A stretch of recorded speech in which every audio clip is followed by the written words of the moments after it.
Hello and welcome to Top Corner Dugout post-match SRH versus Kolkata Knight Riders. This was said to be the battle of teams that really don't have very strong bowling attacks.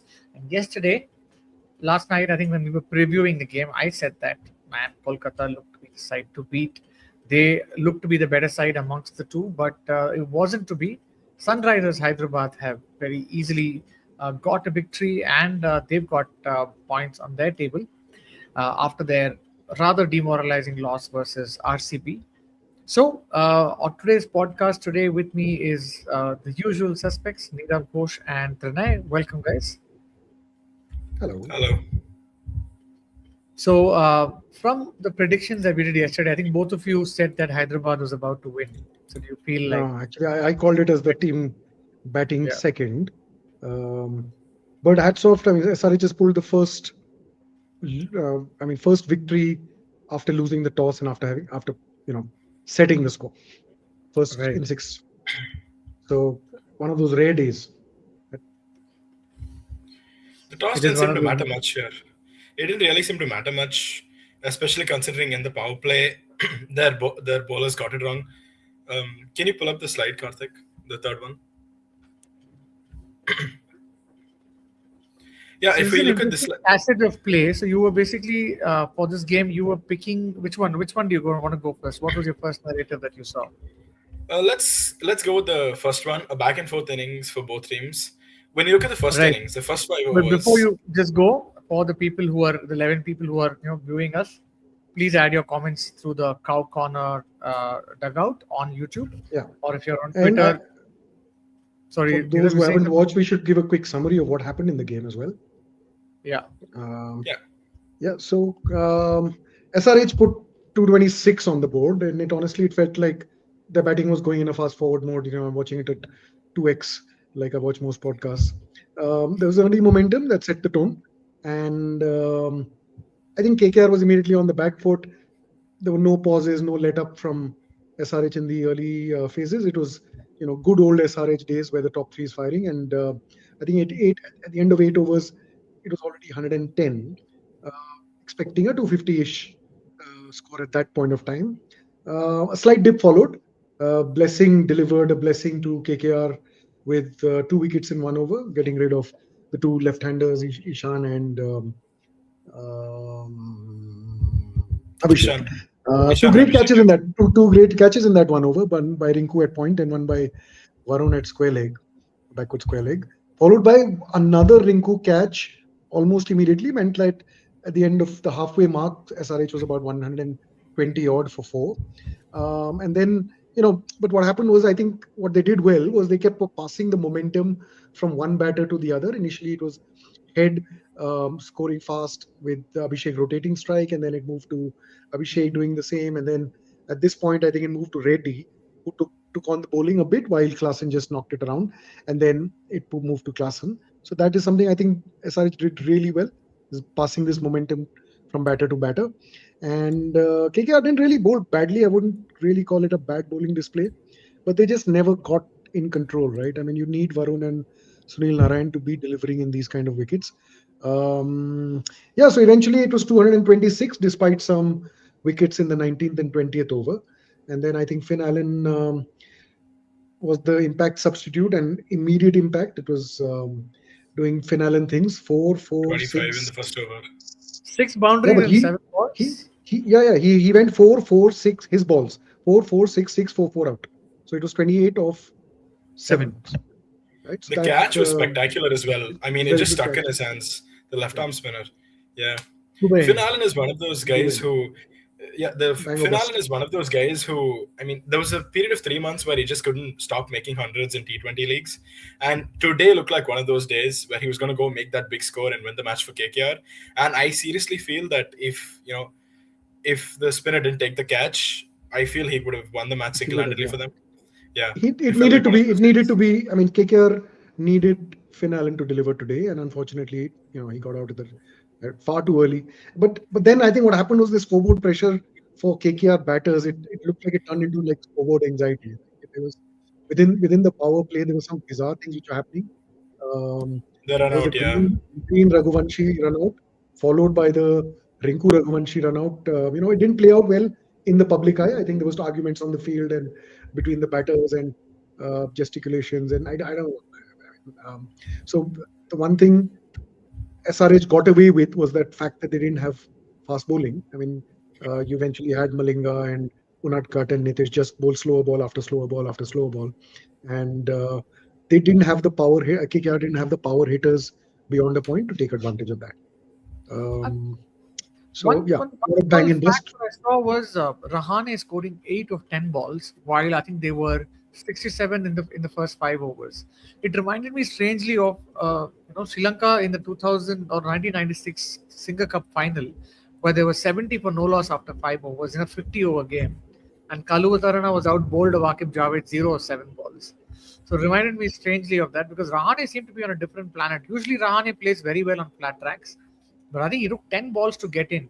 And I think this is probably where I know it's a one-off innings. The last time he played very well, but somewhere I just feel that KKR need to work on what their best 11 is. I don't think they've arrived yet. True. Yeah, I mean, I would agree with that, but you've also got to account for the fact that they were struck with a little bit of misfortune. You had Finn Allen get away, make a really good start, and then get out to what I would say is a misfortunate catch. I mean, that was a very lucky catch for the bowling side. However, 9 out of 10 times the team's not taking the catch, are they? And Raghuvanshi as well. He was 52 of 27, I think, going really well, and then he gets a run out. I mean, Again, they were going fairly well. Halfway into the chase, they were fine. Then those bizarre things started to happen, which was, I don't know, man. Was it misfortune? Was it something internal in the dressing room? Some pressure, scoreboard pressure, as one of you mentioned. Could it be something like anxiety that? Is what I call it. It wasn't just pressure. I mean, they were panicking. It looked visibly panicking in those runs. And the argument between Rinku and Raghuvanshi didn't land well for me. It shows, there are deeper issues within the team at play. Yeah, Raghuvanshi was not running well at all. I mean, that wasn't his run out wasn't the only yes, he could have got. There was once where him and the bowler were pushing at each other. Malinga, I think, they were pushing each other and they were trying to make room, and then the Cam Green run out, obviously. Raghuvanshi goes back, they call him in and they declare Cam Green out. Not a good look as an IPL team, as a franchise. Should we talk about Varun Chakravarti? I mean, this is not a good look for him. 8-9 games. He's gone for almost 40 runs in each one, including the T20 World Cup. The final wasn't a great game either. And today, he gets one in the power play. And then Abhishek hits him to all parts of the ground for 24, 25 runs. He comes back, goes for another 15, and then he is unbowlable for the rest of the game. What are your guys' thoughts on that? I think his confidence has definitely been hit. And I'm seeing the way Varun Chakravarti is trying to bowl faster. Because earlier he used to bowl it slightly slower. So that allowed time for, variations to come there. And things used to happen on its own. But now I think he's trying to force a lot of things because 6 games is a big enough rut. And today was the 7th game when he's been hit. And as much as these have been flatter tracks... The games before that were against relative minnows in the World Cup, right? So the games... You know what I mean? Like there was USA and Netherlands and whatever. So do you think there's a little bit of Ajanta Mendes to him? I know I didn't catch any of Ajanta playing, but I've gone over his numbers and his performance. He was really good for a couple of years, and then people just figured out how to play him. Ajanta Mendes was one series or 2 series in 2008. The world couldn't play him, but in 2009, I think the world figured a way out. Varun Chakravarti is on the T20 circuit since 2019, and he was in the India squad for the 2021 World Cup in the Middle East. It is just that he's had ups and downs. I think there was a 24 period where he got dropped in between. Dropped out. Yeah. 24 period when he came back. I think he came back for the Champions Trophy. He came back, right? Wasn't he in the? Yeah, and he did well there, and he's been good ever since the T20 World Cup. So a little bit of Ajanta Mendes there. Blessing Muzarabani bowled really well. You had an observation on Blessing Muzarabani, right? In terms of his first or second over. Yeah. Can you pull up the slide? Both him and Vaibhav Arora. Blessing and Vaibhav's first spell. Blessing went for 16 runs in his first over.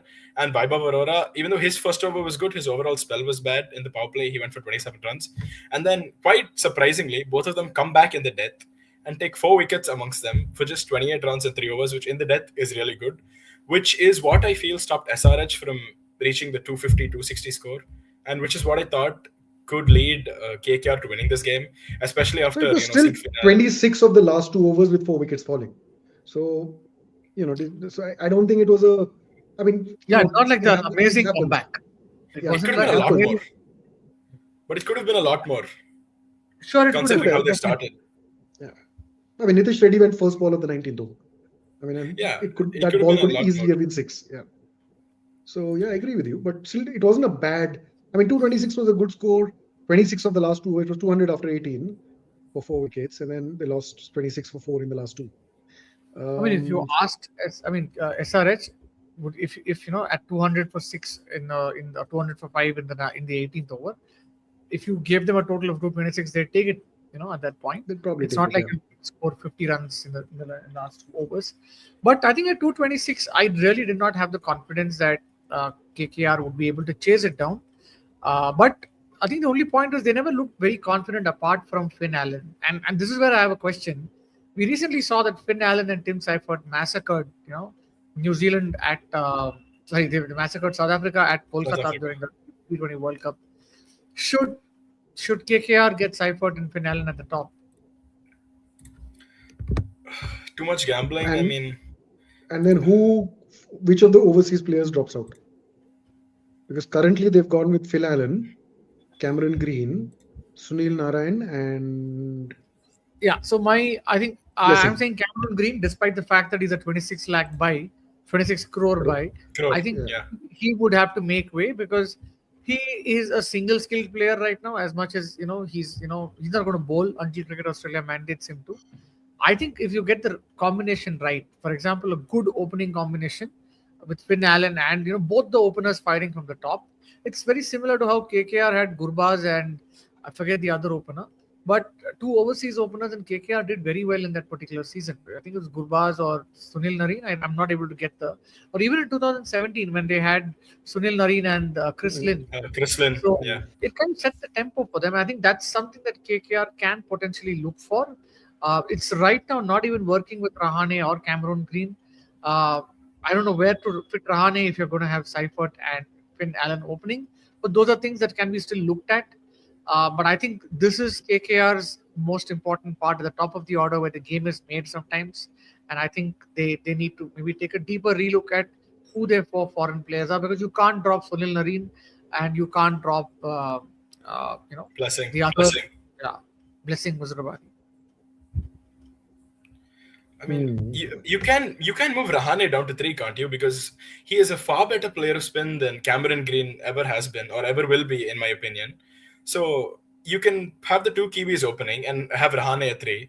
I mean, half of the time one of them is going to go out pretty cheaply just because of the way they play. I'm not saying that's wrong, because of the way they play. And then you'll have Rahane in who can attack pace, and hopefully his entry point is 4th, 5th, maybe even the 6th over. And he just takes on the spin. The role he did a couple of years back for CSK, for example. Yeah, pretty much. Yeah. So I was about to say that because in 24 I've seen Rahane struggle. In Chennai, Rahane would struggle. Whenever he would go to grounds like Eden Gardens or flatter wickets, Rahane will score very heavily there. And Rahane, I think, needs that pace on the ball. So once the pace of the ball is not there and the field is set right, I don't think Rahane is pretty much the same player. He will grind a 24 or 22 balls and give you that. But okay, if that brings stability after a Finn Allen and Seifert start, sure. You don't mind, losing your tempo a bit. But KKR definitely need to take a relook at who their top 4 foreigners are and where do they want impact being created. Right now, with Rahane scoring 8 of 10 in a 226 chase, I But think that's today again overreacting much because Yeah. the last time it was a 50 of 25. So against us. Yeah.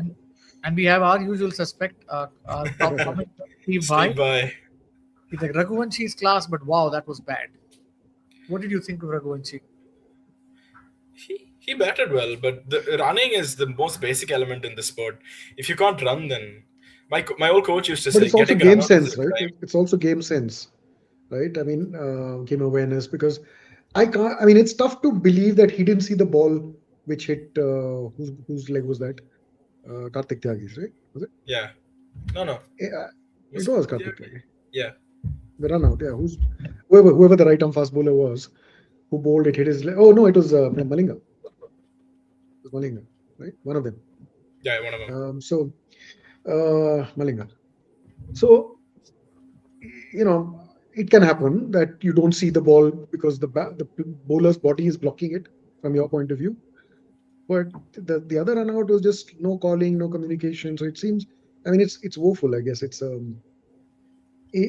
wasn't very good cricket, Yeah, you can't have two runouts like that in the same game. I and mean, almost it's a have a third one. I mean, yeah, exactly. In a 226 chase, that too. If it was a smaller chase, you could argue they got careless.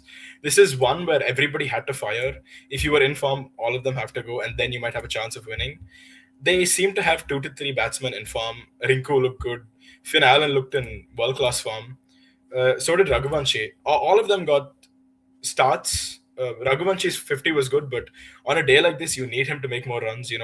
Score the 80s, the 90s, maybe even 100 to take his team to victory. You just can't have 20s, 30s, and 50s in a 226 chase, especially when you've lost the first game. I'm trying to remember when the year they won, right, which was what, 24. What were the four overseas players that year? Because they obviously would have had a Russell and a Stark. Russell, Narayan, Salt, and Narayan. Stark.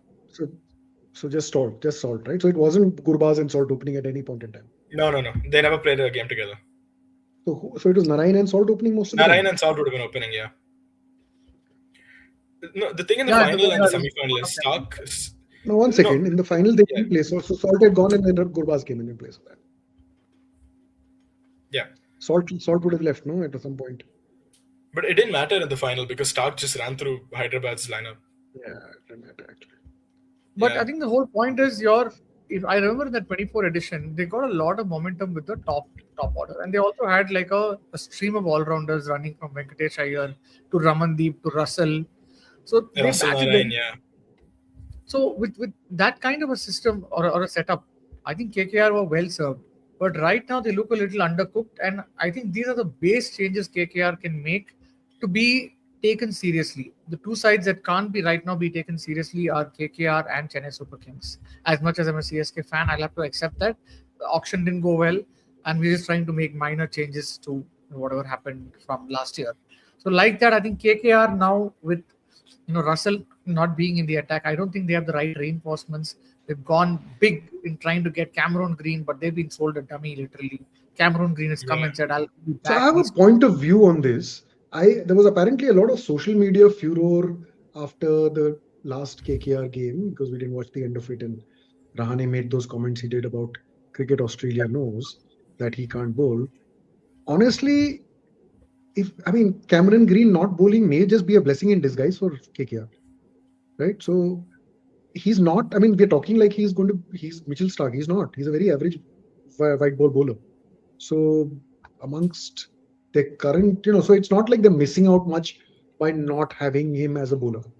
They're missing like a Dubey. Missing like a Dubey over. No. Which could be a 20-run over, right? So I think it is worthwhile getting in Seifert in. I'm always. I mean, I got to know during the first game that Raghuvanshi is a wicket keeper. So I think they're missing a wicket keeper. So he's not. Raghuvanshi hasn't done badly in these two games, but you never know when it'll come handy, right? I mean, he's keeping to Varun and Narayan, right? And today Anukul as well. So you never know when things could go south with this wicket keeping option. I don't know. I don't know if he's pedigreed wicket keeper because I don't remember him keeping for domestic cricket or I can't. I mean, unless I'm completely blanking on it. So just somebody Google it and figure out what kind of wicket keeping he's done. See, Green goes at 9.5, 10 in the IPL. Hasn't picked up all too many wickets either. So I feel they're being sold a phantom bowler. And if you look at them man for man in batting, Seifert is clearly the better batsman as of now. So for them, the thought of Cameron Green bowling, the fact that he's 6'7", yeah, and he can maybe give you a bouncer spell every now and then. I think the thought of that comfort they get is a lot more valuable to them than the batting skill of Tim Seifert. That's just my opinion. Steve Bhai, controversial take. Okay, let's move on, man. This game is done. Yeah, I think we're mostly done Good with this segue. game. Thank you, Steve Bhai, for the segue to tomorrow's predictions. So yeah, tomorrow in Chennai, and I think you were trying to go for the game, right, Trinay? Yeah. So which stand are you going to watch this game from? MCC. MCC. Wow. So you're an MCC member, is it? No. I got tickets for that. Hopefully, live coverage if I get net. Sure. Uh, But yeah, I think for the game tomorrow, Ruturaj Gaikwad, the captain, has actually said that there's only so much that we can expect from the squad. We didn't have a good option, and it's surprising that a captain has openly come and said that after the defeat that happened in the first game. So it's very clearly that he's now feeling the pressure and saying that this is really not the team I wanted, but yeah, we have this team. So, but I think that's probably also a way to take the pressure off and then say that expect us to lose, but if we win, that's a bonus. But I think it's a very un-CSK like statement to make for second game of the season. But yeah, someone Steve Bhai is saying Sanju's going to score 80 or 40 and Gaikwad's going to score 100 or 30. See, you're What? It's slandering your own 180 management. with 50 balls to go. Yes, and I think there is some very good quality magic mushroom that Steve Bhai is on right now. 100 of 30 balls for Gaikwad. Seriously. At least if you flipped it around, it could have made more sense. There's a high chance of Samson scoring 100 of 30 rather than Gaikwad. 80 or 40 is a more Gaikwad inning. Yeah, going back to the comment that you said, Karthik, that is slander from a captain to his own Okay, ownership. Steve Bhai, I've got news for you. 300 is not happening. Okay, here are the odds of 300 happening. Okay, 300 means a strike rate across the innings of 250. Yeah, stay with me on the maths here. 300 means effectively 3 batters are getting 100 or 40 balls, right? 100 to 40 balls has happened, to the best of my memory, 4 or 5 times in 18 years, right? You're expecting it to happen 3 times in one night. It's a lot, right? Which also correlatorily means 5 bowlers, 60 runs each on average, right? 60 run spells of bowlers have happened maybe in history of IPL. I know Jofra went for 76 once, and I know Ishant Sharma held the record for a long Mohit time Sharma. at 64. Then Mohit equaled Mohit it, went if for I'm not 60, wrong. I think. 60, Yeah. yeah. So I would say 7 or 8 times, at best 10 times in 18 years, right? You're expecting it to happen 5 times in one night, effectively, right? So I think 300 it's easy to say 300, but it takes a lot, it takes, like today also, I mean, they were 80 for no loss effectively of the power play, right? They still have to score 300 or 220 in 14 overs after that. So No, I don't think teams really have. I don't think 300. Yeah, I don't think 300 300 is mathematically, unless it's a national Unless team CSK is playing bowling. against. So See, I don't think they're also that bad. In fact, I'm just it's not a looking forward 300. to a matchup where Khalil has a very good matchup against Shreyas Iyer, because I think he's taken him out three times for 33 runs, and But that was similarly, the old Shreyas. That was the old Shreyas before all his technical changes and That all was that. DC Shreyas. Yeah, the anchor Shreyas. This is a completely different Shreyas. I don't think you should take those as stats, as Let's see. seriously as you would. I don't think Khalil gets to bowl to Shreyas anymore, because Khalil bowls one overs 1 and 2, then 14 and 18, and Shreyas pretty much bats in the middle of it. that's in the middle order. But if you lose Priyansh Arya, in that rare case, that CSK pick up 3 wickets, Punjab is like 30 for 3. They're sending for Colin. So Shreyas is, I think, going to be the number 4 now. 4. Right? Shreyas is batting at 4. So, I mean, on a good day, he's not coming in till over 6, 7. And then the kind of innings he's going to play, he's going to be out by 14, 15 also. So, I think. But yeah, I mean, man to man, I think Punjab is a far, far better side than CSK. And, but you never know sometimes. Yeah. I mean, CSK can have, of course, a very good day. There are some really good batters in there. But given current. Actually, this is another rivalry which is 16 all. We spoke about CSK and RR being at 16 all. In fact, CSK and PBKS are also at 16 all. But going by recent run of form, PBKS has won 5 games and CSK has just won 1 game. And that, I think, happened in Dharamshala in 2024. But outside of that, PBKS has got CSK's mood more recently. I think there was a Tushar Deshpande game, right? He picked a 3-4 or a 4-4. Simarjeet, That I must have think, been picked the a few. Simarjeet picked a few wickets. Tushar picked. This game. was the Sure, game yeah. where, yeah. Because I remember right after the game, a day after the game, I met Shashank Singh from the Punjab Kings, and we were at the same restaurant in Dharam Court, which is above Dharamshala. And nobody recognized him. I recognized him. We were just having a long chat, and he said CSK actually has a first-class bowling attack, and he said that there's no way that we could have lost. I think we made certain mistakes in our batting, but Dhoni captained very well. As a result, we lost a game that we should have otherwise won. I loved the confidence that came from him, and he said the CSK has a first-class attack. So it just shows that if your attack doesn't have like one or two international bowlers, a lot of the current Indian crop of batters feel that they will be able to, somehow be able to score runs if it's just a domestic crop of bowlers. So I think that way CSK. I mean, I am genuinely worried looking at the way CSK, has their bowling, has their batting. It looks like the hands aren't working, the legs aren't working. They need to warm up a little bit more for CSK to get back to form. But as of now, I think with that Chepauk pitch that's got changed in 2025, uh, in the T20 World Cup, I think there was pace and bounce on offer, so that it also meant that people could hit across the line, trust the bounce. So I think Samson and co scored 256 against Zimbabwe. So it'll be interesting to see. And apparently, I'm also told this is going to be the same pitch where India scored that 256 for 4 versus Zimbabwe.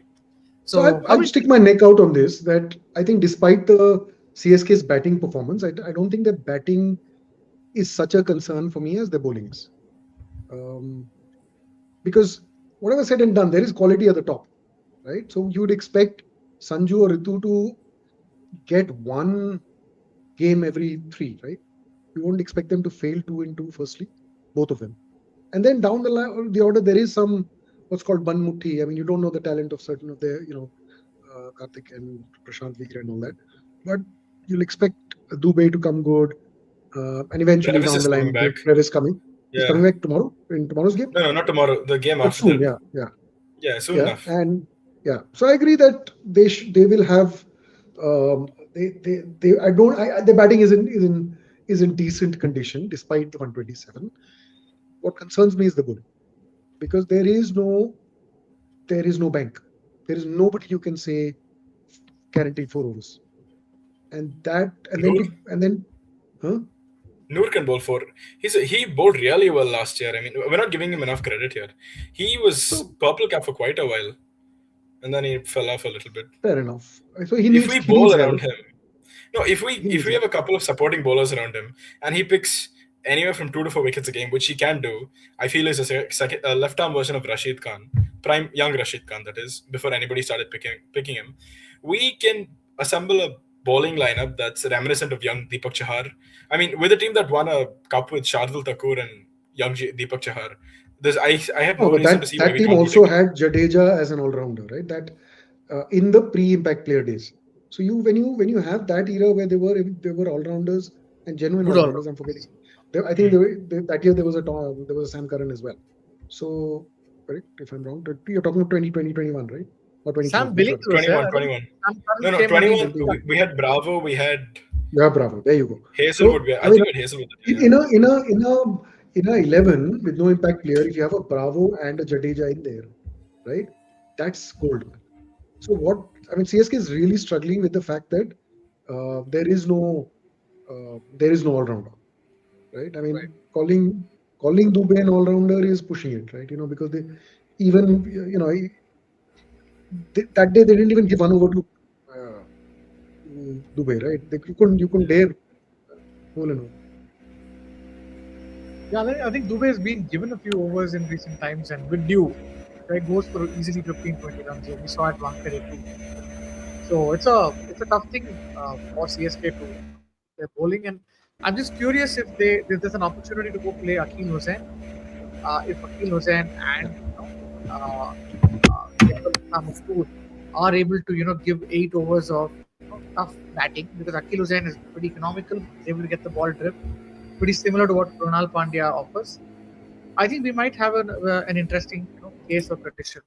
But that said, it's because sometimes you, as a team, like yesterday, we saw Shami bowling very well. they had 12 very good overs, but the game where they lost were in the 8 overs that they had to bowl, other medium pacers and spinners, and Markram, yeah. that's where Lucknow kind of lost the plot. So I think this is where CSK also has to ask themselves: are they making it a 16-over game? Are they making it a 12-over game? Okay, what is the exact batter versus bowler comparison? And we'll get to know tomorrow. Sometimes the IPL is a great leveler. We've seen what's happened. Yeah. CSK could have lost by so many runs, as Steve Bai said.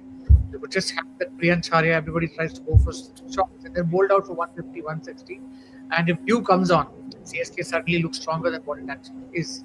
So I think it's a traditional wicket where the toss matters, especially in the Indian summer, where if dew comes on, things are going to be a little easy with the side chasing. So that's probably CSK needs that kind of luck right now to feel more confident and get that confidence meter high. For now, I think the only thing CSK fans were investing in was the shore meter, where MS Dhoni used to come in, and I'm thankfully happy that we've gone past all of that drama that used to happen at Chepauk. Okay, let me spin you a question about Akil Hussain here. All of our you would like Khalil Ahmed bowling with the new ball. You'd want Kamboj with the new ball, and how will you fit Akil Hussain there? Because even for the Windies in his T20 leagues, he takes the new ball. He bowls 1, 2, sometimes even 3 up front. So how would you fit him in that side? No, it's a fair question. I think Akil Hussain's typically a power play bowler. He takes the first or second over of the innings, and he has this dart-like trajectory. So, if I know sometimes he is bowling 2 or 3 straight power play overs, and it kind of coincides with exactly how Khalil and Anshul Kamboj are going to be used. And this is where CSK has to figure out, okay, is there an opportunity? Because even somebody like Deepak Chahar, though he's primarily a power play bowler, then develop the opportunity to come bowl in the middle overs, change of pace. So in the middle overs, when you need the ball to stop on and come, that's where you have to test somebody out like Khalil or Anshul Kamboj, where you're able to get that extra over from them and keep things quieter. But yes, CSK at death is a serious worry. And Akil Hussain, his role has largely been containment in the middle overs. Very rarely has Akil Hussain been brought for the 16th or the 17th over, unless and until the pitch is offering like tremendous grip. CSK is a traditional 200 odd track. So I think I'm just going to look at Akil Hussain bowling in the power play, and then CSK trying to improvise with their pace bowlers in terms of I would look at a 2-1-1 or a 2-1-2 kind of split between the three of them, and then accordingly then see if I can finish 2 overs of Akil in the middle overs.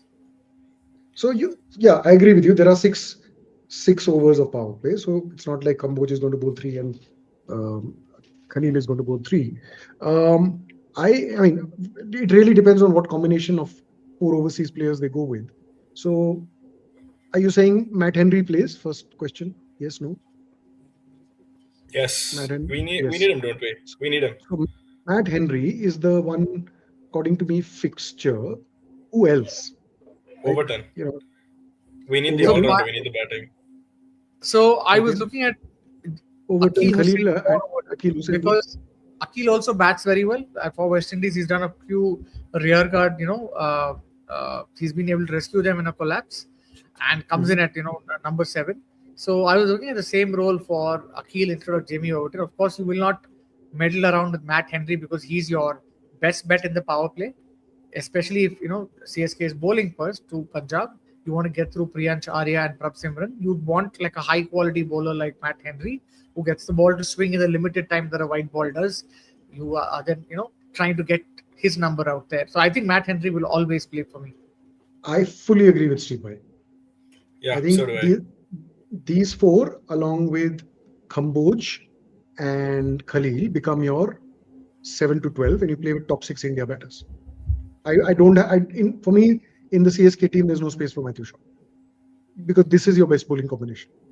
Right. I also don't get I think just because Brevis was not available, they tried to, do a force fit to Matthew Short. And I think this is a good combination. So because if you have a Rituraj Gaikwad, Sanju Samson, Ayush Matre, I think will get a fair run. Level, yeah.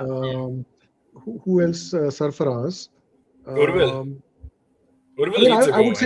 I would like to see Urvil in this, but then who bats 3 and who bats 4, right? Because you have 4 openers here now. right? But yes, I think CSK Matre's will been in have. bad form. Matre's been in bad Yeah, form. Matra has Move been him in to bad form four. for a while. Move him to four. Play Urvil at 3. But then, I mean, then you might as well drop him and play Sarfaraz at 4. And who Yeah, else is because there? then You Matre, have yeah, you want who him else to do you have? basically. You have obviously Karthik, who's a specialist batsman. I mean, he's Yeah. not going to be an all-rounder option. So him playing at 5, and then you have still place for one more, I guess. Yeah, you can't play Safraz at 6. Might as well move Karthik to 6. He can hit See, top assuming 5. Matt Shot. Mhm. See, Top assuming 5 5. at 5. Yeah. sorry, assuming Matt Shot doesn't play, Sanju Rutu, then you have Ayush at 3, Yeah, Dubey at 4. You guys forgot Dubey. Dubey at Dubey. 4, Ah, or Sarfaraz at 4, Dubey at 5. Then you have Or Karthik 5 and Sharma. 6. I would put experience at 5 and 6. Sarfaraz and Dubey. Or spread it up, 4 and 6. And Jamie Overton or Akil Hussain. That's where I'm looking at. Then Noor Ahmed definitely plays. Matt Henry plays at 10. Anshul Kamboj at 11. And probably you put one of the batters out and then get Khalil as your bowler, impact bowler. Do that. That's a 12 that I'd think of. I mean, it's tough. You want to sneak Urvil in there. He was in good form towards the end of last year. I don't know what they froze him out. He wasn't in the. Even in the practice matches, I heard Urvil performed really well. Yeah, And I mentioned that. I saw it somewhere. He played well. Safraz, you signed him all of a sudden, and no respect to your old guy who's been here for 2 seasons. He played well last year too. He was better than Matre, I'd argue. Sarfaraz played last year? No, I'm talking about Urvil. Urvil. Okay. Yeah. But yeah, I think that's CSK. But if you were to go to Punjab, what do you think? Do you think they need any Punjab changes? doesn't need to change. Probably won't need to change. I mean, the 11 delivered. Maybe one, they'll try out a spinner in place of a pacer, like you said. Interestingly, I think there was this talk sometime back, if you remember, when Hasaranga used to bowl back to Samson. Has he recently done very well against right arm leg break bowlers? What about Zimbabwe? Did they bowl leg break bowlers to him in the World Cup? Interestingly, Sanju Samson's record at CSK is really bad. He's played 11 high-level T20s here, and his average is 16.5. He strikes at 102. His highest score is 31 or something like that. So that is something you could look for as well. Old, right? I mean, the Chennai tracks of the old where turn. Okay, here's what I'm going with my 12. Yeah. Took me some time to type that. So this is obviously the 12. So Indian batters all the way till Shivam at 6. Who's AK-47? Anshul Kamboj. Oh, Kamboj. Right. I personally think amongst them, I just went to the squad as well. I would try Urvil in place of Matre. You never know what you're getting with, But going back to that point, the Sanju Samson average of about 16 at Chennai, I think the earlier track was fairly tough to bat. It has like a spin chokehold back in the days. But in recent times, Sanju has played at Chepauk versus Zimbabwe, and he had, I think, 80 odd runs that he played. So that's what my question is, because usually Sanju had that weak matchup versus a leg break bowler, and tomorrow potentially you have the country's best leg break bowler who's represented India, high quality, international quality, Yuzvendra Chahal. So my question is, will they bowl Yuzvendra Chahal? Punjab is very smart sometimes at exploiting these matchups. I remember when I had gone for the 2024 home game, when Dhoni came on, they knew Dhoni was slightly weak against leg break bowlers. And in the 19th over, they got on Rahul Chahar just to suffocate him. And Dhoni only scored some 6 or 7 runs in that particular over. So I think Punjab might try and bowl Chahal at the power play. But have you seen Chahal in the power play bowling? He's largely a middle overs bowler, right? I think he's a reluctant power play bowler. And if he's going to come in the middle overs, he's going to have Dubey at him because ball coming right into the left arm batter in his hitting arc. So he will predictably bowl googlies like Ravi Bishnoi. So I'm just curious to see how CSK tackle. As much as there is the fear of Chahal running through CSK, there is also the fear of CSK basically going after Chahal. But why would you bowl him up front? I understand the matchup, but you still have Jansen, Arshdeep, and Bartlett if they play him. Jansen and Arshdeep are really One good over with the new matchup. I ball. mean, like I'm just looking at to see if like you bowl this 1 over of off spin sometimes to a Quinton de Kock or a Ryan Rickleton, and then you try to get their wicket out, right? So it's just a gamble. While you have upfront swing, you will continue with somebody like Arshdeep bowling. But if you feel okay, Samson is likely to go and try to if Arshdeep has already kept him quiet, then Samson is looking for a release. At that point, if you were to get what is not his strong matchup, then there's a higher probability that you might make him do an unforced error and then he gets out. So and that increases the pressure on the middle order. CSK the batting. I think they're going to bat slowly tomorrow to feel comfortable. As much as they can do net practice, nothing like runs in the middle. So I'm thinking CSK for them to come back to form, they need Punjab to bat first. Punjab have to self-immolate themselves, and then CSK has to bat in due, and then they win.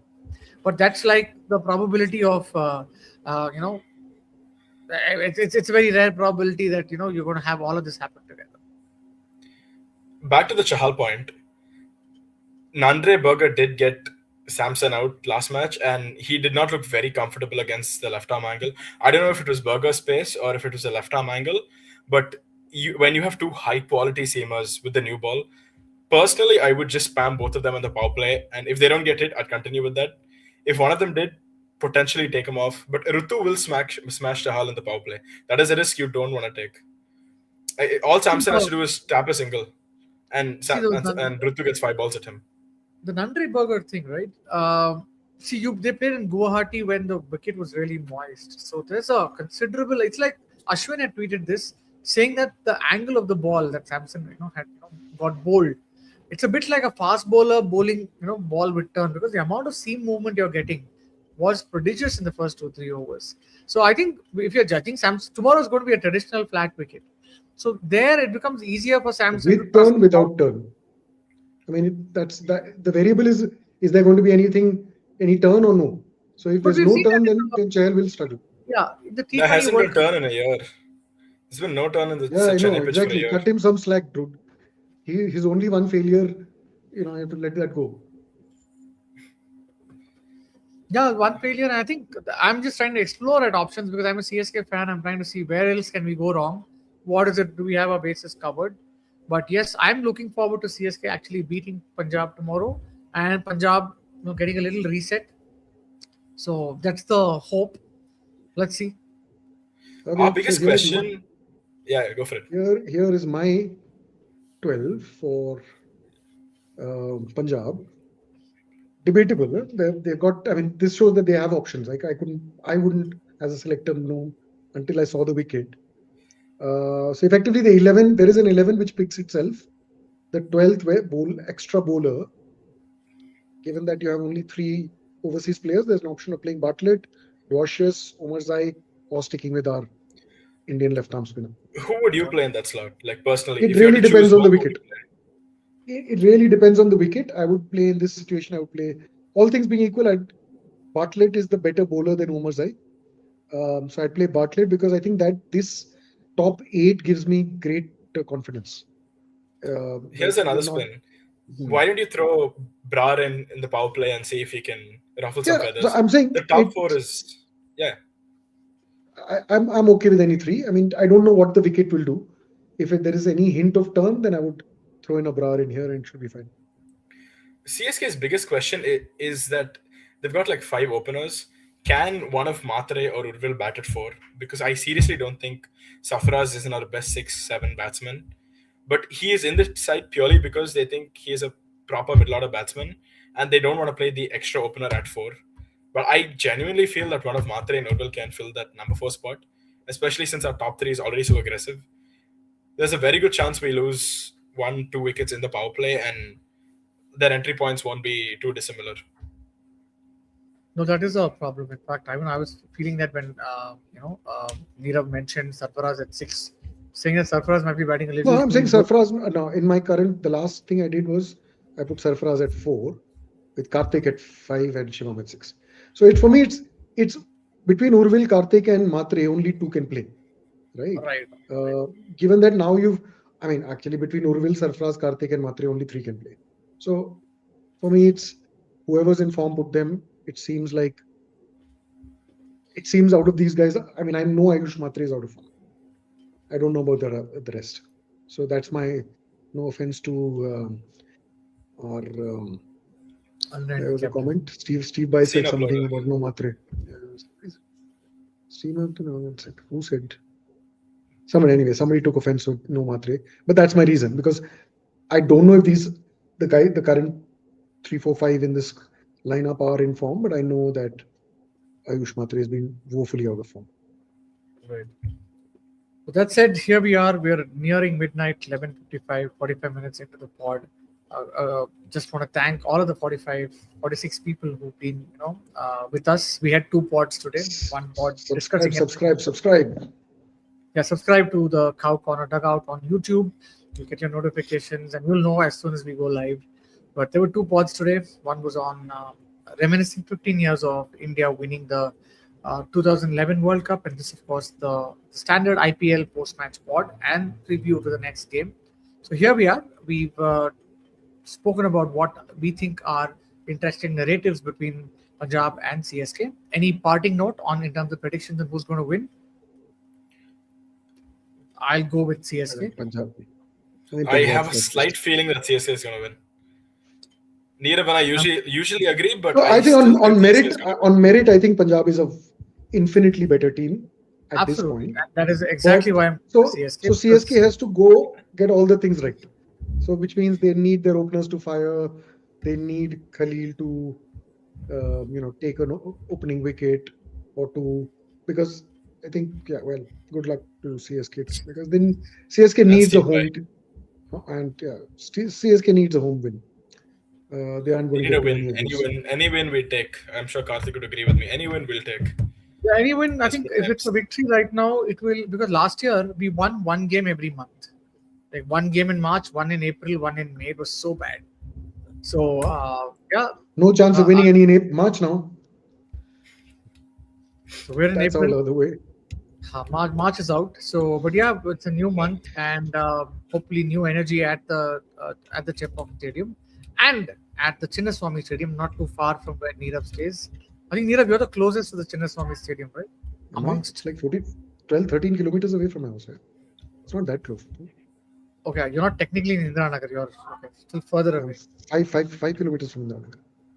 4 kilometers. Then I am closer to the Chinnaswamy Stadium. I think I'm about 7 kilometers from the stadium. That way, I'm going to see Chinnaswamy anytime soon either. Even I'm not looking to go for this weekend game. I'm just looking to watch it at home, a little more peacefully, and of course be on the pod. So, all right. Thanks everyone for tuning in. And our pod, our predictions are 2-1 to CSK. If you include Steve Bai, it's going to be 3-1. And I'm saying that just to corner Neerav, but for now, 3-1 CSK is what we're saying. From an emotional standpoint, what if your rational cap was to be put on, as Neerav says, Punjab is an infinitely better side, better stocked on resources, better stocked on talent. But yeah, cricket's a funny game. You never know what's going to unfold. And look forward to see you again tomorrow night, where we will be live on the Cow Corner Dugout right at the end of the game. Till then, see you. Good night, sleep well, and happy long weekend.